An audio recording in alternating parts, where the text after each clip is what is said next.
তো আলহামদুলিল্লাহ, আপনারা অনেকে জানেন ঈদের মধ্যে বিক্রি করার জন্য আমি কিছু শার্ট সংগ্রহ করেছিলাম। এই শার্ট গুলো আজকে আমি পাইকারিতে বিক্রি করে দিলাম। হ্যালো এভরিওয়ান, আসসালামু আলাইকুম। আশা করি সকলে ভালো আছেন। আপনাদের দয়া আলহামদুলিল্লাহ আমি অনেক ভালো আছি। তো ইতিমধ্যে আজকে আমি চলে যাচ্ছি ঢাকা কেরানীগঞ্জ জিঞ্জিরা কেন যাচ্ছি আপনারা অনেকে জানেন। আমি কিছু শার্ট সংগ্রহ করেছিলাম যেগুলো অনলাইনে বিক্রি করার জন্য এনেছিলাম।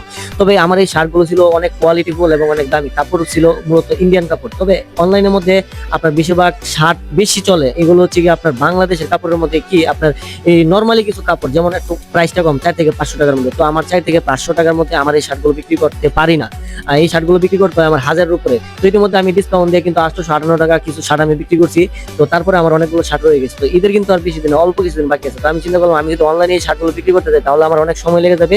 ঈদের পরে বিক্রি করতে পারবো না তাও কোনো সন্দেহ নেই। তারপরে একজন কাস্টমারের সাথে কথা হইলো যে কিনা দোকানে বিক্রি করবো, কিছু শার্ট খুঁজতেছিল। তো আমার কাছে এসে বলতেছে যে ভাই আপনি পাইকারি দিতে পারবেন কিনা। তো তারপর আমি চিন্তা করলাম কি যে না, আমার কাছে শার্টগুলো রেখে কোনো লাভ নাই। এর মধ্যে যদি আমি একটা পাইকারকে দিয়ে দিই তাহলে সে দোকানে বিক্রি করতে। তো আমি চলে আসলাম জিঞ্জিরা এখানে আইসা ভাইয়ের জন্য অপেক্ষা করতেছে। আসলে ভাই মূলত ঢাকার বাইরে থেকে আসছে। এখানে আমাদের কামরাঙ্গীরচর অনেকটা দাঁড়িয়ে ছিল কিন্তু সে না চিনা কারণ আমি নিজে চলে আসলাম ভাইয়ের কাছে। তো অবশেষে ভাইয়ের জন্য এখানে দাঁড়ায় আছে। দাঁড়ায় থাকার পর ভাইকে অবশেষে পাইলাম। তারপরে আসার পর ভাই কাপড়গুলো নিল। নেওয়ার পরে ভাই আমাকে টাকাগুলো গনতেছে। গয়না তারপর প্রত্যেকটা টাকা খুব ভালো মতো ভাই হাতে দেখতেছে। হাতে দেখে তারপরে টাকাগুলো গনতেছে। গয়না হাতে নিয়ে আমি টাকাগুলো দেখতেছি। টাকাগুলো দেখে তারপর আমার চলে যেতে হবে কোথায়, আমার চলে যেতে হবে বাসায়। তারপর আমি আস্তে করে রওনা দিতেছি। তারপর আসলাম জিঞ্জিরা ঘাটে আইসা ফেরিতে উঠতেছি। তো অনেকে ভাবতে পারেন যে এই কিছুদিন আগে এই শার্টগুলো আনছি এগুলো এখন কেন আবার বিক্রি করে দিচ্ছি। আসলে এই শার্টগুলো আমি আনছিলাম মূলত অনলাইনে বিক্রি করার জন্য।